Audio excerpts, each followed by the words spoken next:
Bonjour tout le monde. Aujourd'hui, on vous a présenté cette ouverture du concert avec le chant Toyouk. Aujourd'hui, nous accueillons l'artiste Nadia Varlamova qui nous vient de Russie, de Sibérie, de la ville de Yakoutsk. C'est la ville la plus froide au monde avec une température qui atteint les moins 68 degrés en hiver. Le chant que nous venons d'écouter, Toyouk, c'est un chant traditionnel a cappella. Et Toyouk veut dire appel au Dieu du ciel.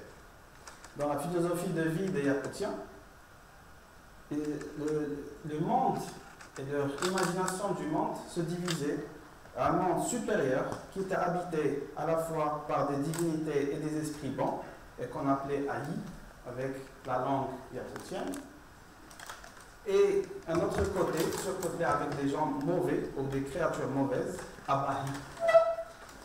Le monde du milieu, entre les deux, les supérieurs et les inférieurs, le monde du milieu signifiait notre terre. Le monde inférieur, également sans gradin, d'accord, il était habité exclusivement, notre monde, par des divinités et des esprits maléfiques Abahi.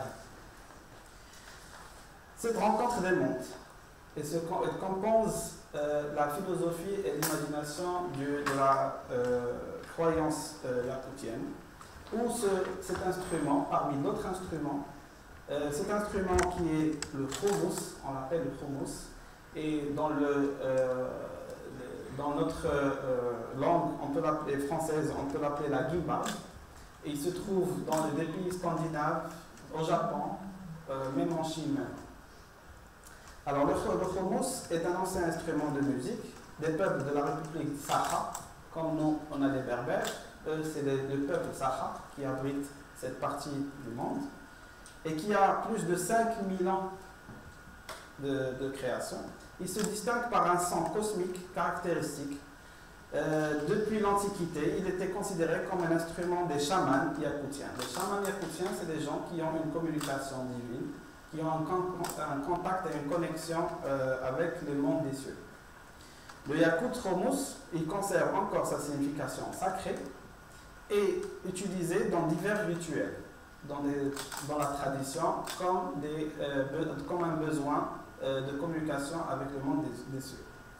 Par conséquent, en Yakoutie, ce n'est pas seulement un outil, mais un véritable symbole de la culture nationale du peuple de Sakha. Les artisans locaux ont transporté les secrets de la fabrication de père en fils, et c'est difficile de le construire dans les machines industrielles. C'est toujours un travail à la main. et qui nécessite beaucoup de temps pour attendre un artisan afin d'arriver à un instrument parfait et qui résonne bien. Alors les artisans locaux, ils ont transporté ces secrets de père en fils et malgré sa petite taille, il peut produire des sons émouvants qui imitent le son de la nature. Vous allez comprendre que ce n'est pas un instrument de musique avec des notes, mais c'est un instrument qui vous ramène à une imagination des mondes de la nature, du vent, du tonnerre, des animaux et des bruits de la nature. Dans le temps ancien, la guimbarde Yakoute était en bois et même en os des animaux. Et on dit que le premier prototype de cette guimbarde de Khomous était par un coup de foudre qui a frappé un arbre et ce qui a formé comme une guimbarde. Et avec le fond, on a commencé à écouter cette sonorisation. Et c'est de là l'homme, il a pris cette idée de constituer un Khomous. Alors aujourd'hui, le Khomous traditionnel Yakoute est en fer, comme vous le voyez. Il a une forme de fer de cheval. La guimbarde a un anche qui joue sur une note, qui est facile à constituer des vibrations. Le rythme n'est pas moins important. Cela dépend de la technique du joueur et de son habilité, comment pouvoir fonctionner cette guimbarde et de faire sortir la voix avec sa bouche et de constituer plusieurs voix en même temps. Alors à présent, nous allons écouter Khomous jouer en style ancien et ça s'appelle dans la langue yakoutienne Siya Kaldi.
Le mot Olokho, ça signifie ce qui était.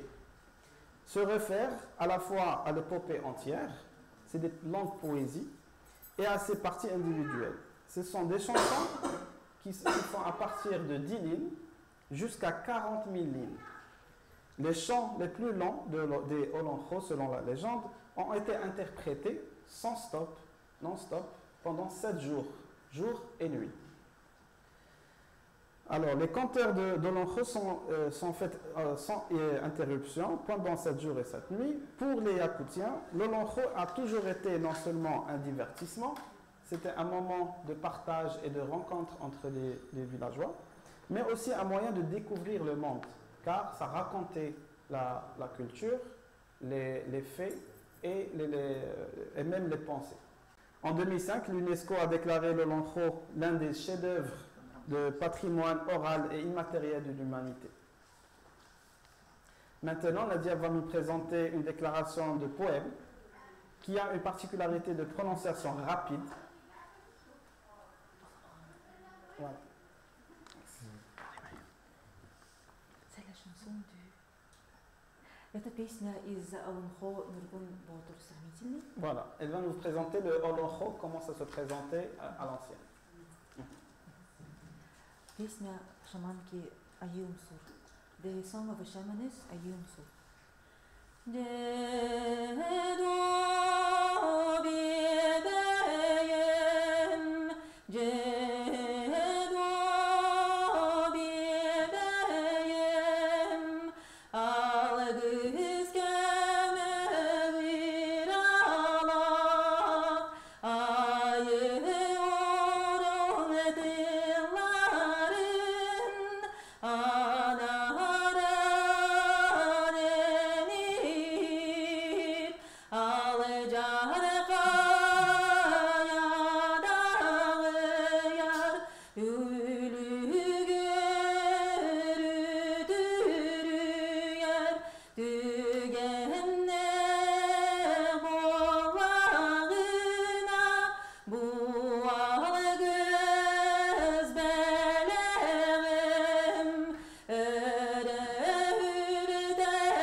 art populaire oral yakout, le genre de shaburgak occupe une place qui est particulière dans le passé et en tant que genre de satire, d'humour, était l'un des genres folkloriques les plus populaires et les plus appréciés du peuple yakoutien.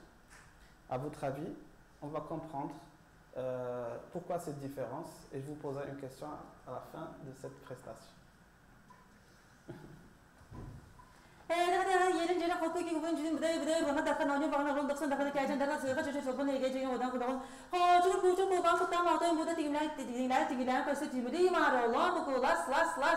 Ahu cha chu ke gi yari lik ma ja gar bai bal chu luk chu cha khas kai ta ne ta da da ga yara da da ser ga da ga na ke jeng ting ting de ti bin de ta yor bu yu da ga nur gur da su ni le me dai do na khat de ka jeng mus ku ta ski so la ta da ting ting bo bu ta bo lo ga na le ger le se khawa chu khawaras ta pa ta da pun cha ga ku ga da da khabla ten te ge na la ja do ga ba la ve ni rik mi ke de ta de ti bin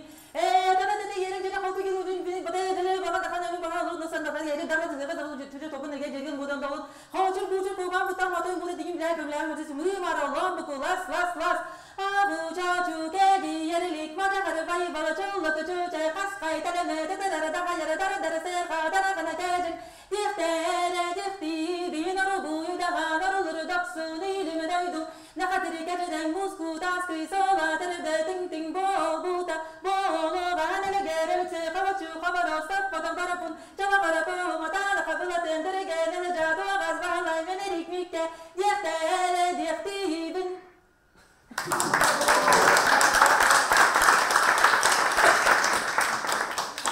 Alors vous avez vu que c'était très rapide et c'était d'une manière folklorique pour donner humour aux enfants dans l'accueil des villageois. Et à votre avis, à quoi ça sert cette prononciation aussi rapide? Est-ce que vous la voyez faite dans la réalité? Et à votre avis, est-ce que vous avez une autre imagination, si vous avez des idées? Pourquoi ça se fait aussi rapidement que ça?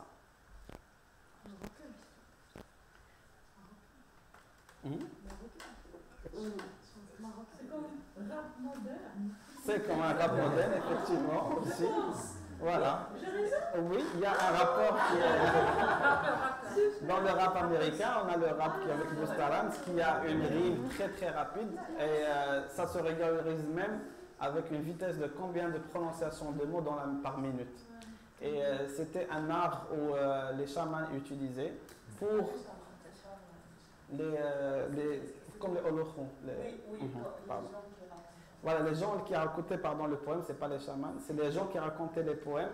Ils utilisaient ça pour attirer plus de gens autour d'eux et les faire aimer par la population.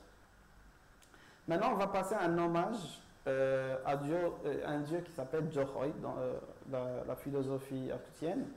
Et ce Johoy Toyon est une divinité partante. C'est une divinité. Il patronne c'est la patronne des chevaux et du bétail.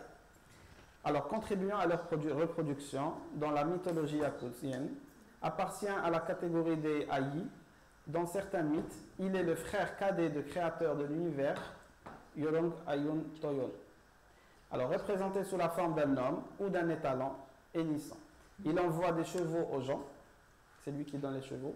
Cependant, il se met en colère, il peut les empêcher. Et dans la mythologie yakoutienne, le lien entre Johoy Toyon et le culte du soleil est clairement tracé. Et en même temps, la présence en elle-même du mythe d'Asie centrale sur l'origine soleil et cheval divin.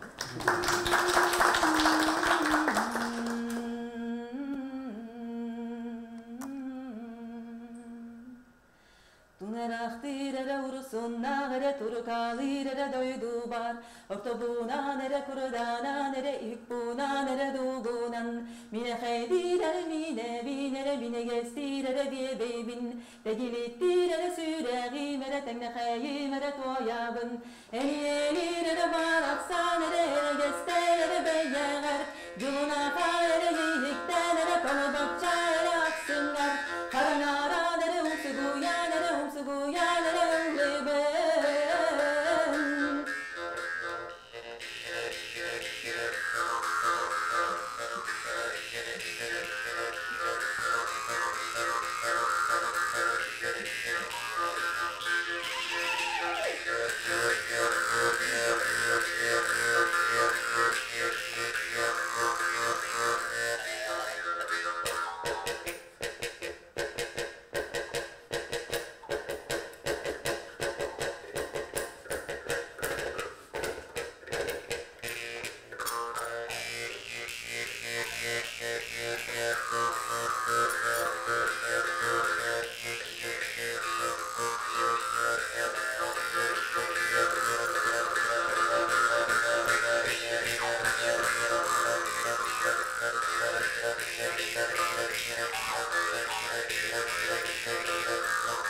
c'était l'interprétation où le chant était pour le dieu qui donnait les chevaux. Et par cela, on va terminer avec une petite collaboration et ça sera une pure création et voilà, improvisation entre un rythme marocain avec notre chanteuse et Nadia Vallaoura avec le Houmous.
Nabil Daoudi for organizing this wonderful event. And really thanks to Jamal, to Darwan. Monsieur Jamal, you have a wonderful temple.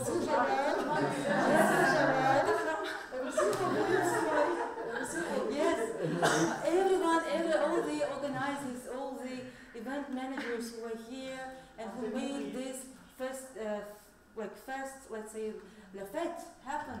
This is the Temple of Arts, and I was very, very pleased. Thank you to the musicians. Thank you so much.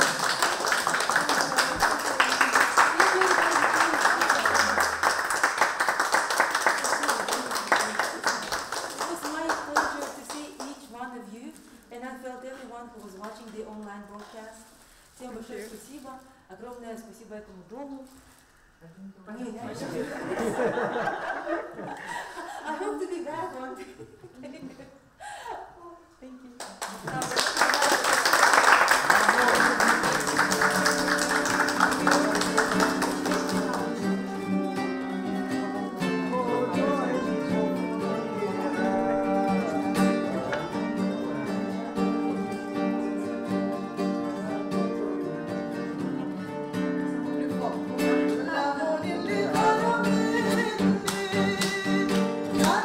واش عجبك بيه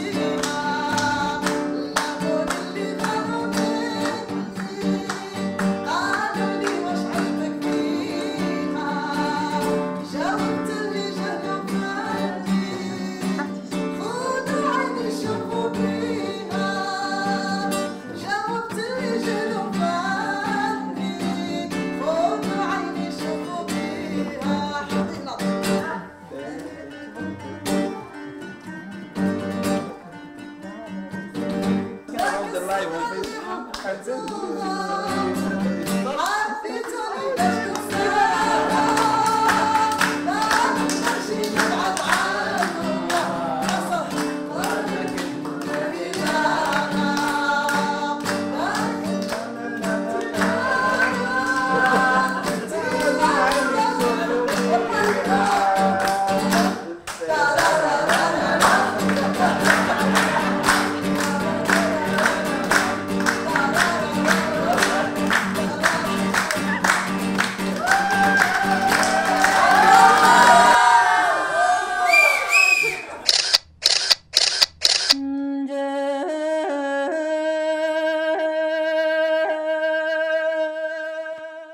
Mo